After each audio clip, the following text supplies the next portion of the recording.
Yo, what's up guys, welcome back to another video. This is a reaction to 6 winter chores I only did after buying an American house. And yeah, it's actually, I don't know how cold it is in, where is he from in the US? Is it Indianapolis? I don't know. Somewhere around that region, Illinois. I think it's Chicago actually. So like Illinois, it's still cold there, right? Let's just see.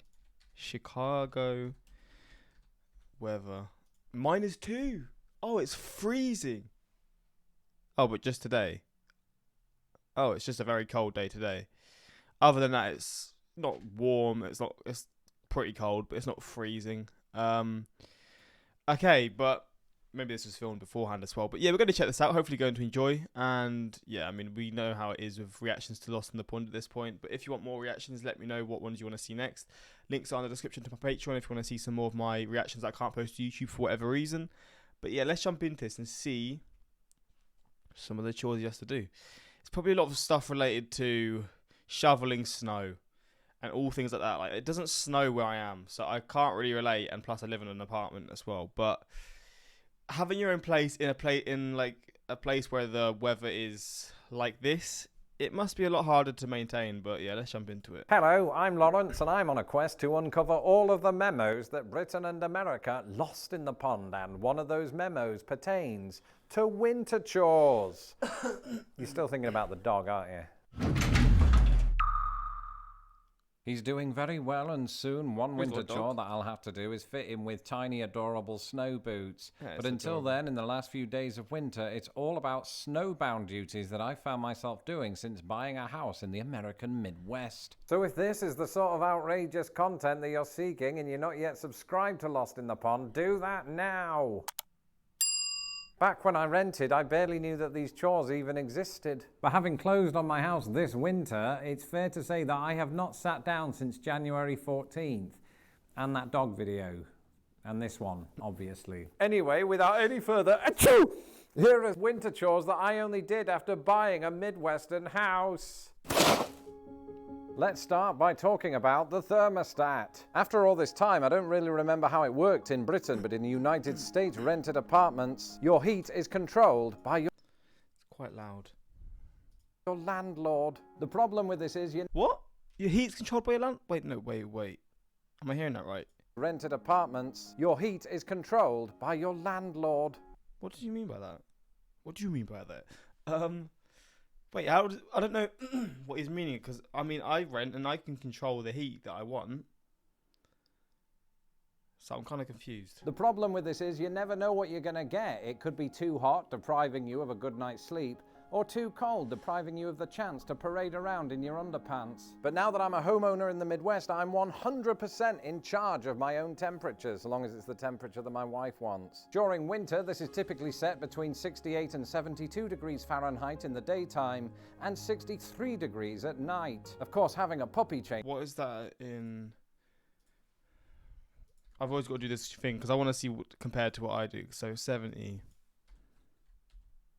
Yeah. And 63 at night. Yeah, that's sort of how I would like it, but I'm not allowed that. It has to be warmer. But I'll have it around... when my girlfriend's at work, I'll have it as low as possible, so I'm not using any heating at all, because I don't mind it if it's cold. I've got no heating on now, but I'm not cold. It's getting a bit warmer here as well. It's not warm, but I can tolerate cold a bit better. But I'm still overheating right now, so, yeah, I'm fine. Changes things. According to Google, he's more than comfortable with our daytime setting, but we've had to keep it up at night because anything below this is bad and will cause the dog to spontaneously combust. Let me know in the comments what you keep it at. In the very short time that I've owned my own Midwestern home, I've learned one weird trick that the government doesn't want you to know about. When it comes to tasks around the house, just watch what Kevin from Home Alone does and strive to do the opposite. For instance, on the eve of a big freeze, instead of pouring water on your steps, try putting salt down instead. Unless two really dodgy blokes show up in a van, then go to town with the hose. When I lived in England, this wasn't such a problem because the temperatures didn't routinely plummet to a level not entirely fit for humans. Furthermore, back when I was renting, the salting was taken care of by my landlord, maintenance staff, or a magical team of salt fairies. I was never quite clear on that. And there's a bit of a knack to it. Sometimes you put down just the right amount of salt, and at other times you put down way too much. just like the staff at Wendy's. Salting Owning the a sidewalk. home in the Midwest means that you're not just looking out for... Do you have things in the US like where there's people, I guess, who work for the council or whoever it is, who work for the city? I don't know. Is it the same thing in the US? Is it called the council? Basically, the people that not own the city, but the people that control the cities and decide what money goes to what. And when it gets really like frozen, there will be occasionally like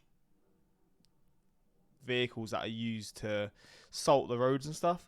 And also there's little boxes spread around where they're full of like salt. I'm pretty sure it's just like pure salt. So when it gets really, really icy, they'll put it on the floor and it allows you to do it as well. But I don't know. I assume you have it in the US as well. You probably have more because you have to deal with snow a lot more often. for It's a your lot own more welfare, but occasionally that of other humans and sometimes children. A good neighbourly thing to do is to put salt down on the stretch of sidewalk immediately in front of your house. When the ice tries to form, science intervenes and says, "No, not today, you ice-cold ice." But it sure is weird where the mind takes you. As I salted the sidewalk earlier this week, I could mentally hear the voice of Suburban Sue from across the road. And I just pictured her turning to her husband and saying, "Ooh, look at him, he's got his little salt bag out again. What does he think this street is? One giant plate of fish and chips?" But in an American accent. But Suburban Sue has got me all wrong, right? Because I put malt vinegar on my fish and chips, and I'd love to see her scrutinise that. She absolutely would.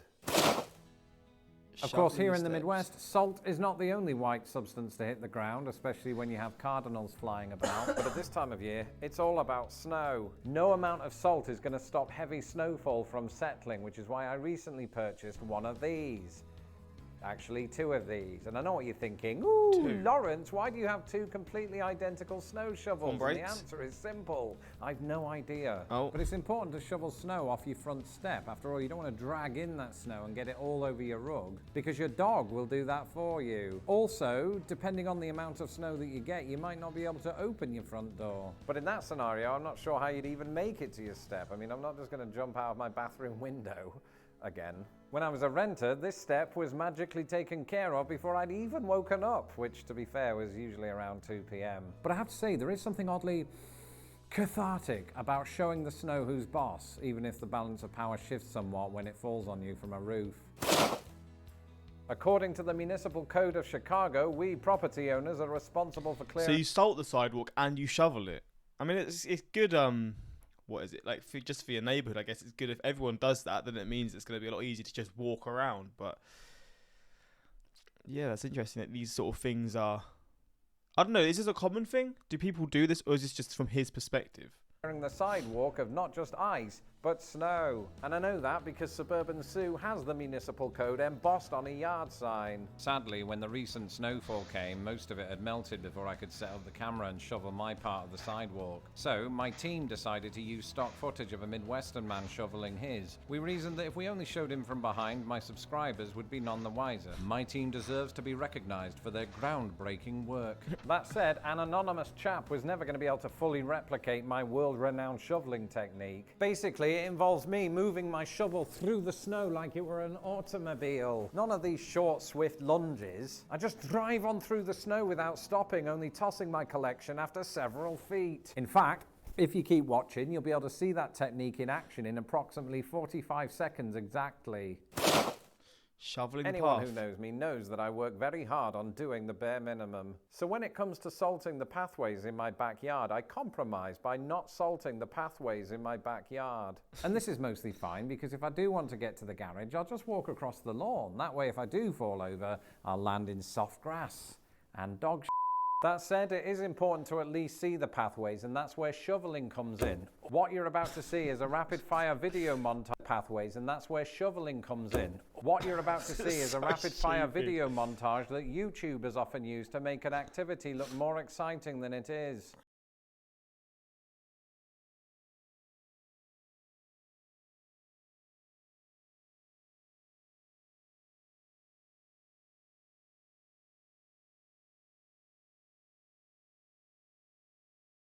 And those See, the thing is, if I lived somewhere like this, I just wouldn't do these things. I mean, maybe the sidewalk one, but even then, I just probably wouldn't get around to doing any of these. I'm such a lazy person when it comes to maintaining or doing these certain things. But It'll make your life a whole load easier, that's for sure. Some of the winter chores that I've had to do since moving into this Midwestern house. Who knows, there might even be a part 2 to this video if I ever have to knock snow off my roof or do battle with the White Witch.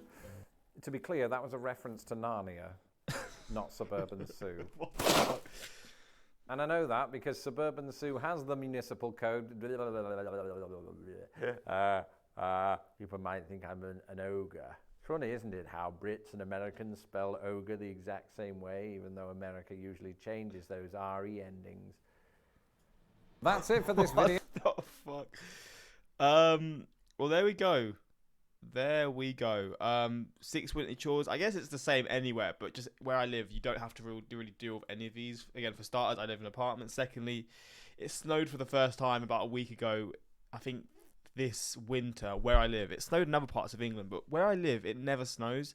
And the snow laid on the floor, on the ground, it was probably like set for 2 hours, and then it was just gone, literally like that. So it's not common here at all, and all that. But yeah, I mean, this is just a little look into how it is in like the Midwest of the US. But in these places, like say like Chicago, is there ever a winter where it hasn't snowed, or is it just it's just how it is? Like it's just guaranteed to snow every year in Chicago. It's just part of like just where it is. You can't really stop, or it's not like how it is where I live. Like when it snows, it's like quite exciting. Whereas in Chicago, it's just like, oh, it's snowing again. You know, kind of like rain here. Is snow just a thing? I mean, I guess it is like that, but I mean, I'm pretty sure that is the case, to be honest. I've heard that places like New York and Chicago get really snowy in the winter, no matter what. So, but yeah, hopefully you enjoyed this reaction, and until next time, like, subscribe, and peace.